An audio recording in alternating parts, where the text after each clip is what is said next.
আজিৰ ভিডিঅ'টোত মই এক্সপ'জ কৰিম এটা ডাঙৰ সত্য, এটা হিডেন ট্ৰুথ, যিটো আপোনালোকে হয়তো গম নাপায়। ফাৰ্মাচিষ্টে আপোনাৰ সহায়ৰ বাবে দিয়া এবিধ ক্ৰীম আপোনাৰ খৰ খজুতি ভাল কৰিবলৈ, যাৰ ওপৰত আপুনি বিশ্বাস কৰে, খুব বিশ্বাস কৰে, কিন্তু হৈ আছে আপোনাৰ লগত বিশ্বাসঘাতক। দি ডাৰ্ক ৰিয়েলিটি। আপুনি ভাবিছে আপোনাৰ সহায় হৈ আছে, কিন্তু আচলতে কি কি ক'ব আপুনি ইয়াক? আপোনাৰ বন্ধু ने शत्रु? আপুনি এবাৰ নিজে চাই পেলাই কওক। क्या लगाए थे आप?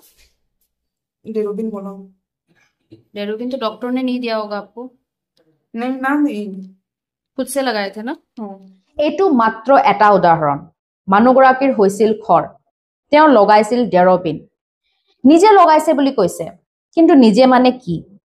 ফাৰ্মাচীত গ'ল, ফাৰ্মাচিষ্টৰ পৰা খুজি আনা মলম।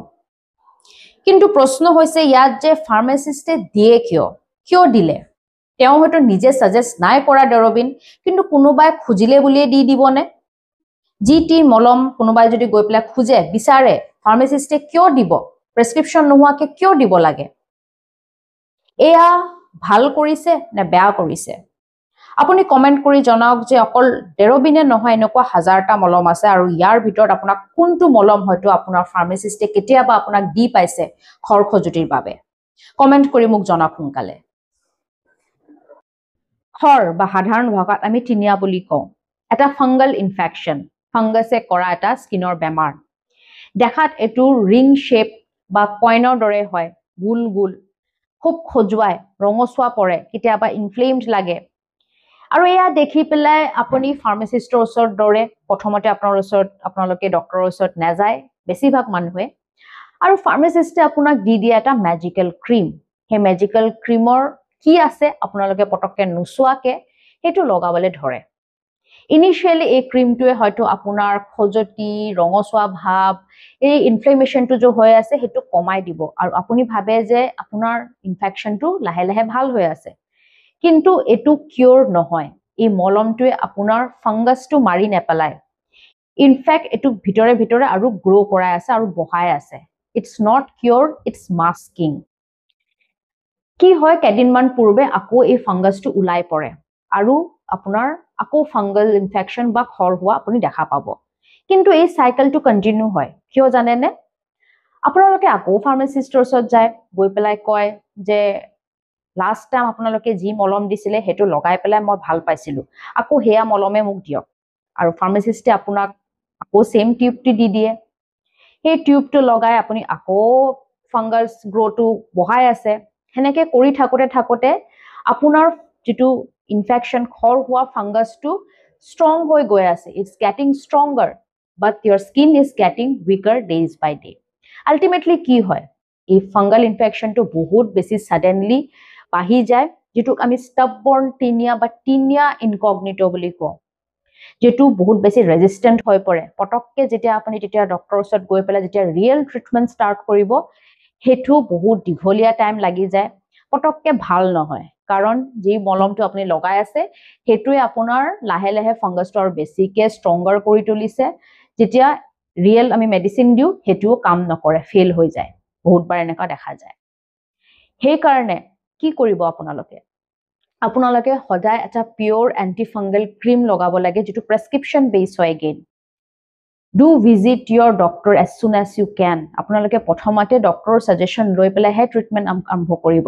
পটককে মলম লগালে কি হয়, এই মলমবোৰত থাকে যিটো মেজিকেল ক্ৰীম বুলি কৈছোঁ, যিটো একচুৱেলি এটা ৰং ক্ৰীম, তাত থাকে ষ্টেৰইড। ষ্টেৰইডে কি কৰে? এনেকুৱা নহয় যে ষ্টেৰইড বেয়া হয়। ষ্টেৰইড বহুত ক্ষেত্ৰত বহুত আমাৰ স্কিনৰ প্ৰব্লেম ঠিক কৰিবলৈ হেল্প কৰে, কিন্তু ফাংগাল ইনফেকশ্যনত ষ্টেৰইডৰ দৰকাৰ নপৰে।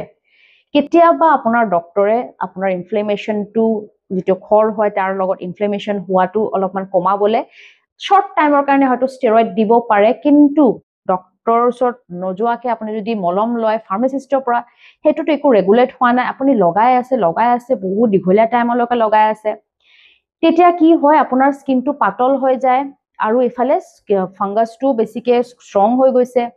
তেতিয়া পটককে ভাল নোহোৱা হয়, ৰিকাৰেণ্টলি আপোনাৰ ফাংগাল ইনফেকশ্যন বাঢ়ি গৈ থাকে, আৰু বহুত বেছি ৱাইড স্প্ৰেড, মানে ইয়াৰ পৰা তাৰলৈকে আগতে হয়তো এটা এটা ৰিং আছিলে তাৰ পৰা আপুনি বহুত গুটে চাব আপোনাৰ গাত বহুত মানে স্প্ৰেড হৈ গৈছে মানুহে পটককে শৰ্টকাট বিচাৰে স্কিন ইনফেকশন বা স্কিনৰ বেমাৰত কোনো শৰ্টকাট নাই লং টাৰ্ম কনসিস্টেন্সি আৰু এটা প্ৰপাৰ মেডিকেশন দৰকাৰ ইয়া দূৰ কৰিবলৈ ইয়া ইনফেকশনটো ভিতৰৰ পৰা একদম গুৰিৰ পৰা আঁতৰাবলৈ ডেৰবিন যেটো মই মলম কলো হেতুটো ফাংগাল ইনফেকশনত দি একো লাভে নাই তাত থাকে স্যালিসাইলিক এসিড ডাইথ্ৰনল যেটো সোৰিয়াসিছ নিচিনা বেমাৰ আগতে ইউজ কৰা গৈছিল বাট ফাংগাল ইনফেকশনত কি কৰে এটো লগালে স্কিনটো জ্বলাই দিয়ে ওপৰৰ স্কিনটো আঁতৰি যায় মানুহে ভাবে যে এটো লগালে ওপৰৰ স্কিনটো জ্বলি গল মানে ইনফেকশনটো মৰি গল কিন্তু কি হ'ব স্কিনৰ ওপৰৰ ছালটোহে জ্বলি গৈছে বেয়া হৈ গৈছে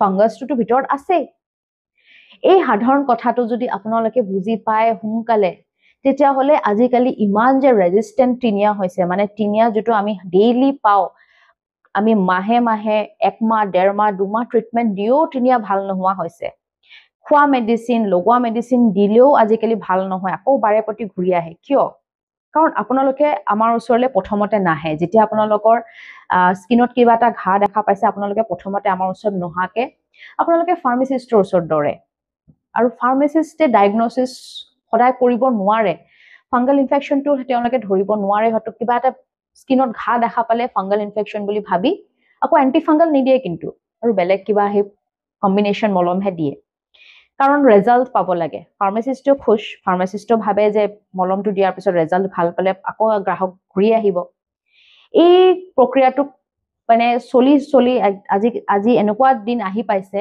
যে আমি পেশেন্টক কৈ বুজাব নোৱাৰো পেশেন্টৰ পটককে ধৈৰ্য নাই যেতিয়া আমি যেতিয়া দৰব দিও এক ডেৰ মাহ খাই থাকিবলৈ তেওঁলোকৰ ধৈৰ্য নাই তেওঁলোকে আকৌ কি কৰে ভাল নাপায় আকৌ আগৰ যেটো টিউব আছিলে ঘৰতে এই ম্যাজিক্যাল ক্ৰীমটো স্টেৰয়েড থাকা আকৌ হেতু লগাই দিয়ে ৰিলিফ পাবলে তেনেকুৱা কৰিলে একো উপায় নাই সেই কাৰণে মই কওঁ যে সঠিক ডায়াগনোসিস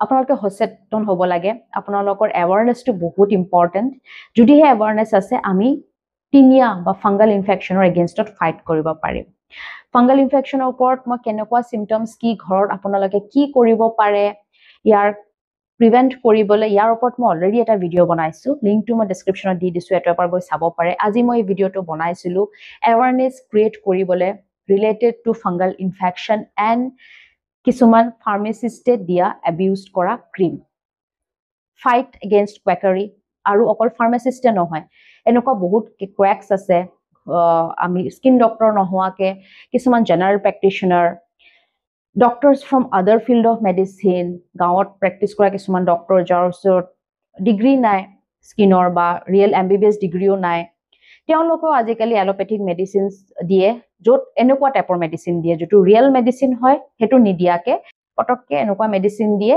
প্ৰেসক্ৰিপচনটো দেখি ফাৰ্মাচিষ্টে দি দিয়ে হেবোৰ আজিকালি বহুত হৈ আছে ষ্টেৰয়েড মিসইউজটো আজিকালি ৰেম্পেন্ট হৈ গৈছে আমি কৈ থাকিলে নহব আপোনালোকৰ সতৰ্ক হোৱাটো খুব দৰকাৰ আমি অকলে ফাইট কৰিব নোৱাৰো এজ এ ডাৰ্মাটোলজিষ্ট আপোনালোকৰ সহায় আমাক দৰকাৰ Stay with us, be with us. আমি আছো আপোনাৰ সহায়ৰ বাবে আৰু আপোনালোকে যদি শেয়াৰ কৰে ভিডিওটো তেতিয়া হলে মই ভাবো যে মোৰ ভয়েসটো যদি মই যিমান পাৰো মানুহৰ মাজত যদি যায় এৱাৰনেছ হিমানে বাঢ়িব Till then, stay safe, take care. Signing off today, মোৰ নাম ডক্টৰ মানালী MD dermatologist আপোনাৰ অসমবাসী ডিজিটেল স্কিন ডক্টৰ আকৌ এবাৰ আহিম অতি সোনকালে নতুন এটা ভিডিঅ লৈ বাই বাই